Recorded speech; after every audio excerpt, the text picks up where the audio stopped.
بسم اللہ الرحمن الرحیم۔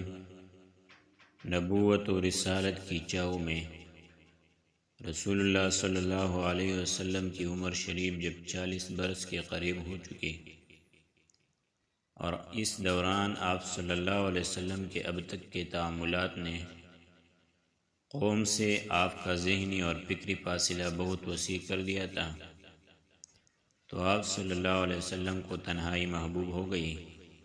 چنانچہ آپ صلی اللہ علیہ وسلم ستو اور فانی لے کر مکہ سے کوئی 2 میل دور کوئی ہیرا کے ایک غار میں جا رہے تھے۔ یہ ایک مختصر سا غار ہے جس کا طول 4 گز اور عرض 2.25 گز ہے۔ یہ نیچے کی جانب گہرا نہیں ہے بلکہ ایک مختصر راستے کے بازو میں اوپر کی چٹانوں کے باہم ملنے سے ایک کوتل کی شکل اختیار کیے ہوئے ہے۔ آپ وسلم جب یہاں تشریف لے جاتے حضرت خدیجہ رضی اللہ تعالیٰ عنہ بھی آپ وسلم کے ہمراہ جاتی اور قریب ہی کسی جگہ موجود رہتے۔ آپ صلی اللہ علیہ وسلم رمضان بھر اس غار میں قیام فرماتے، آنے جانے والے مسکینوں کو کھانا کھلاتے اور بقیہ اوقات اللہ تعالیٰ کی عبادت میں گزارتے۔ کائنات کے مشاہد اور اس کے پیچھے کار فرما قدرت نادرہ پر غور فرماتے۔ آپ صلی اللہ علیہ وسلم کو اپنی قوم کے لچر پوچ شرکیہ عقائد اور واہیاتی تصورات پر بالکل اطمینان نہ تھا، لیکن آپ صلی اللہ علیہ وسلم کے سامنے کوئی واضح راستہ، معین طریقہ اور افراط و تفرید سے ہٹی ہوئی کوئی ایسا راہ نہ تھی جس پر آپ صلی اللہ علیہ وسلم اطمینان و شراح قلب کے ساتھ روا دوا ہو سکتے۔ نبی صلی اللہ علیہ وسلم کی یہ تنہائی پسندی بھی در حقیقت اللہ تعالیٰ کی تدبیر کا ایک حصہ تھا۔ اس طرح اللہ تعالیٰ آپ کو آنے والی کار عظیم کے لیے تیار کر رہا تھا۔ در حقیقت جس روح کے لیے بھی مقدر ہو کہ وہ انسانی زندگی کے حقائق پر اثر انداز ہو کر ان کا رخ بدل ڈالے،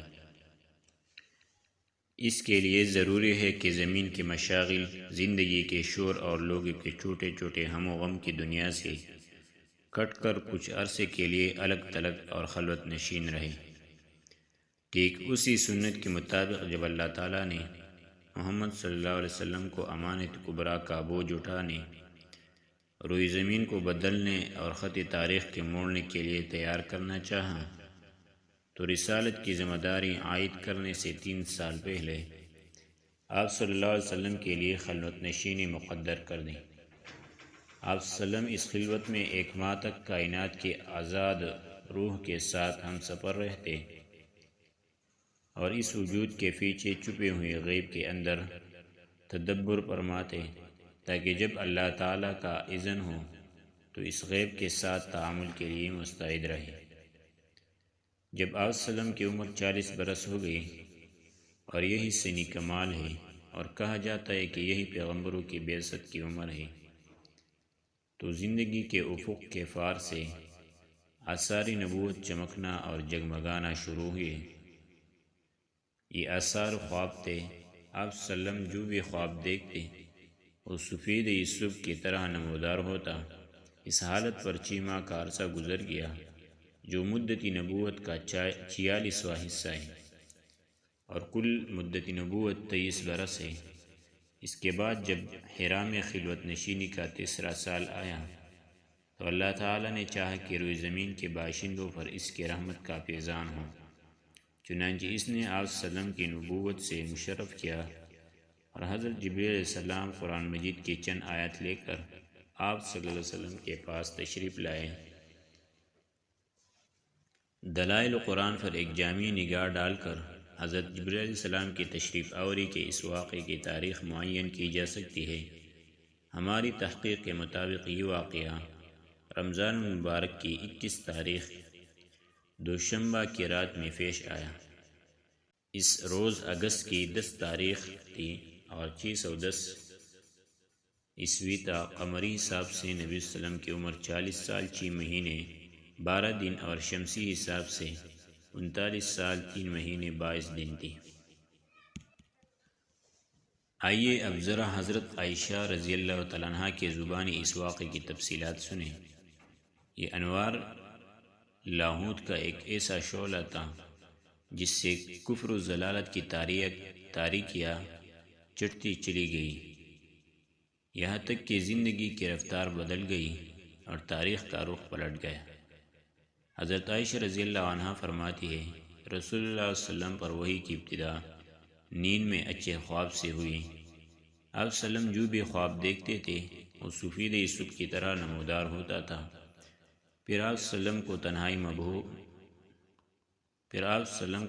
محبوب ہو گئی، چنانچہ آپ وسلم غار حرا میں خلوت اختیار فرماتے اور کئی رات گھر تشریف لائے بغیر مصروف عبادت رہتے۔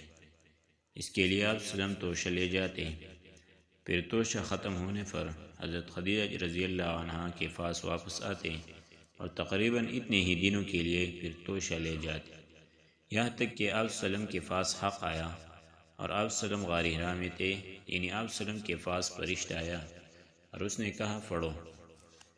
آپ وسلم نے فرمایا میں پڑھا ہوا نہیں ہوں۔ آپ وسلم فرماتے ہیں کہ اس پر اس نے مجھے پکڑ کر اس زور سے دبایا کہ میری قوت نے چھوڑ دی، پھر چھوڑ کر کہا پڑھو۔ میں نے کہا میں پڑھا ہوا نہیں ہوں۔ اس نے دوبارہ پکڑ کر دبوچا، پھر چھوڑ کر کہا پڑھو۔ میں نے پھر کہا میں پڑھا ہوا نہیں ہوں۔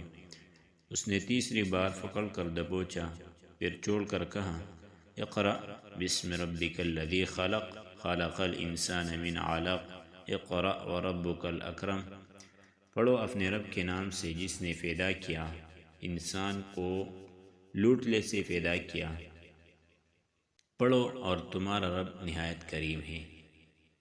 ان آیات کے ساتھ رسول اللہ پڑھے، آپ وسلم کا دل دک دک کر رہا تھا۔ حضرت خدیجہ رضی اللہ عنہ بنت خویلد کے پاس تشریف لائے اور فرمایا مجھے چادر اڑا دو، مجھے چادر اڑا دو۔ انہوں نے آپ وسلم کو چادر اڑا دی، یہاں تک کہ خوف جاتا رہا۔ اس کے بعد آپ وسلم نے حضرت خدیجہ رضی اللہ عنہ کو واقعے کی اطلاع دیتے ہوئے فرمایا یہ مجھے کیا ہو گیا ہے، مجھے تو اپنی جان کا ڈر لگتا ہے۔ حضرت خدیجہ رضی اللہ عنہ نے کہا قطعاً نہیں، بخدا آپ وسلم کو اللہ تعالیٰ رسوا نہ کرے گا۔ آپ صلی اللہ علیہ وسلم صلہ رحمی کرتے ہیں، درماندوں کا بوجھ اٹھاتے ہیں، تہی دستوں کا بندوبست کرتے ہیں، مہمان کی میزبانی کرتے ہیں اور حق کے مسائل پر اعانت کرتے ہیں۔ اس کے بعد حضرت خدیجہ رضی اللہ عنہ آپ وسلم کو اپنے چچیر بھائی ورقہ بن نوفل بن اسد بن عبد العزیٰ کے پاس لے گئے۔ ورقہ دور جاہلیت میں عیسائی ہو گئے تھے اور عبرانی میں لکھنا جانتے تھے، چنانچہ عبرانی زبان میں حسب توفیق الہی انجیل لکھتے تھے۔ اس وقت بہت بوڑھے اور نابینا ہو چکے تھے، جن سے حضرت خدیجہ رضی اللہ عنہ نے کہا بھائی جان آپ اپنے بھتیجے کی بات سنیں۔ ورقہ نے کہا بھتیجے تم کیا دیکھتے ہو؟ رسول اللہ صلی اللہ علیہ وسلم نے کچھ دیکھا تھا بیان فرما دیا۔ اس پر ورقہ نے آپ صلی اللہ علیہ وسلم سے کہا یہ تو وہی ناموس ہے جسے اللہ نے موسیٰ علیہ السلام پر نازل کیا تھا، کاش میں اس وقت توانا ہوتا، کاش میں اس وقت زندہ ہوتا جب آپ صلی اللہ علیہ وسلم کی قوم آپ صلی اللہ علیہ وسلم کو نکال دے گی۔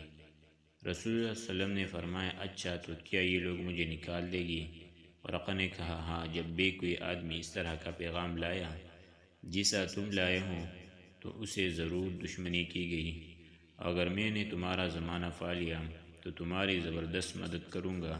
اس کے بعد ورقہ جل ہی فوت ہو گئے اور وہی رک گئی۔ رسول اللہ صلی اللہ علیہ وسلم نے وحی کے آمد کا تذکرہ کرتے ہوئے فرمایا اللہ کی مخلوق میں شاعر اور پاگل سے بڑھ کر میرے نزدیک کوئی قابل نفرت نہ تھا، میں شدتی نفرت سے ان کی طرف دیکھنے کی تاب نہ رکھتا تھا۔ اب جو وحی آئی تو میں نے اپنے جی میں کہا کہ یہ ناکارہ یعنی خود آپ شاعر یا پاگل ہے، میرے بارے میں قریش ایسی بات کبھی نہیں کہہ سکے گی۔ میں پہاڑ کی چوٹی پر جا رہا ہوں، وہاں سے اپنے آپ کو نیچے لڑکا دوں گا اور اپنا خاتمہ کر لوں گا اور ہمیشہ کے لیے راحت پا جاؤں گا۔ آپ وسلم فرماتے کہ میں یہی سوچ کر نکلا، جب بیچ پہاڑ پر پہنچا تو آسمان سے ایک آواز سنائی دی اے محمد صلی اللہ علیہ وسلم تم اللہ کے رسول ہو اور میں جبریل ہوں۔ آپ وسلم کہتے کہ میں نے آسمان کی طرف اپنا سر اٹھایا، دیکھا تو جبریل ایک آدمی کی شکل میں افق کے اندر فاؤ جمائے کھڑے ہیں اور کہہ رہے اے محمد تم اللہ کے رسول ہو اور میں جبریل ہوں۔ وسلم فرماتے کہ میں وہی ٹھہر کر جبریل علیہ السلام کو دیکھنے لگا اور اس شغل نے مجھے میرے ارادے سے غافل کر دیا۔ اب میں نہ آگے جا رہا تھا نہ پیچھے، البتہ اپنا چہرہ آسمان کے افق میں گھما رہا تھا، اور اس کے جس گوشے پر بھی میری نظر پڑتی تھی جبریل اس طرح دکھائی دیتے۔ میں مسلسل کھڑا رہا، نہ آگے بڑھ رہا تھا نہ پیچھے، یہاں تک کہ خدیجہ نے میری تلاش پہ اپنے قاصد بھیجے اور وہ مکہ تک جا کر پلٹ آئے، لیکن میں اپنی جگہ کھڑا رہا۔ پھر جبریل علیہ السلام چلے گئے اور میں بھی اپنے اہل خانہ کی طرف پلٹ آیا اور خدیجہ رضی اللہ عنہا کے پاس پہنچ کر ان کے ران کے پاس انہیں پر ٹیک لگا کر بیٹھ گیا۔ انہوں نے کہا، ابوالقاسم آپ کہاں تھے؟ بخدا میں نے آپ صلی اللہ علیہ وسلم کی تلاش میں آدمی بھیجے اور وہ مکہ تک جا کر واپس آ گئی۔ اس کے جواب میں نے جو کچھ دیکھا تھا انہیں بتا دیا۔ انہوں نے کہا، چچا کے بیٹے، آپ خوش ہو جائے اور آپ ثابت قدم رہیے۔ اس ذات کی قسم جس کے قبضے میں میری جان ہے، میں امید کرتی ہوں کہ آپ صلی اللہ علیہ وسلم اس امت کے نبی ہوں گے۔ اس کے بعد وہ ورقہ بن نوفل کے پاس گئی، انہیں ماجرا سنایا۔ انہوں نے کہا، قدوس قدوس، اس ذات کی قسم جس کے ہاتھ میں ورقہ کی جان ہے، ان کے پاس وہی ناموس اکبر آیا ہے جو موسیٰ علیہ السلام کے پاس آیا کرتا تھا۔ یہ اس امت کے نبی ہے، ان سے کہو ثابت قدم رہے۔ اس کے بعد حضرت خدیجہ رضی اللہ عنہا نے واپس آ کر آپ صلی اللہ علیہ وسلم کو ورقہ کی بات بتائی۔ پھر جب رسول صلی اللہ علیہ وسلم نے حرا میں اپنا قیام پورا کر لیا اور مکہ تشریف لائے تو آپ صلی اللہ علیہ وسلم سے ورقہ نے ملاقات کی اور آپ صلی اللہ علیہ وسلم کی زبانی تفصیلات سن کر کہا، اس ذات کی قسم جس کے ہاتھ میں میری جان ہے، آپ صلی اللہ علیہ وسلم اس امت کے نبی ہے۔ آپ صلی اللہ علیہ وسلم کے پاس وہی ناموس اکبر آیا ہے جو موسیٰ علیہ السلام کے پاس آیا تھا۔ یہ تاریخ طبری نے ذکر کیا ہے۔ رہی یہ بات کہ وہی کتنے دنوں تک بن رہی تھی، تو اس سلسلے میں ابن سعد نے ابن عباس رضی اللہ عنہ سے ایک روایت نقل کی ہے جس کا مفہوم یہ ہے کہ یہ بندش چند دنوں کے لیے تھی اور سارے پہلوؤں پر نظر ڈالنے کے بعد یہی بات راجح بلکہ یقینی معلوم ہوتی ہے۔ اور یہ جو مشہور کہ وہی کی بندش 3 سال یا 2.5 سال تک رہی تو یہ قطعاً صحیح نہیں، البتہ یہاں دلائل پر بحث کی گنجائش نہیں۔ وہی کہ اس بندش کے عرصے میں رسول صلی اللہ علیہ وسلم حزین و غمگین رہے اور آپ پر حیرت و استعجاب طاری رہا، چنانچہ صحیح بخاری کتاب التعبیر کی روایت ہے کہ وہی بنو گئی جس سے رسول اللہ صلی اللہ علیہ وسلم اس قدر غمگین ہوئے کہ کئی بار بلند و بالا پہاڑ کی چوٹیوں پر تشریف لے گئے کہ وہاں سے لڑک جائے، لیکن جب کسی پہاڑ کی چوٹی پر پہنچتے کہ اپنے آپ کو لڑکا لے تو حضرت جبریل علیہ السلام نمودار ہوتے اور فرماتے، اے محمد، آپ اللہ کے رسول برحق ہیں، اور اس کی وجہ سے آپ کا اضطراب تھام جاتا، نفس کو قرار آ جاتا اور آپ واپس آ جاتے۔ پھر جب آپ صلی اللہ علیہ وسلم پر وحی کی بندش طویل پکڑ جاتی تو آپ پھر اسی جیسے کام کے لیے نکلتے، لیکن جب پہاڑ کی چوٹی پر پہنچتے تو حضرت جبریل علیہ السلام نمودار ہو کر پھر وہی بات دہراتے۔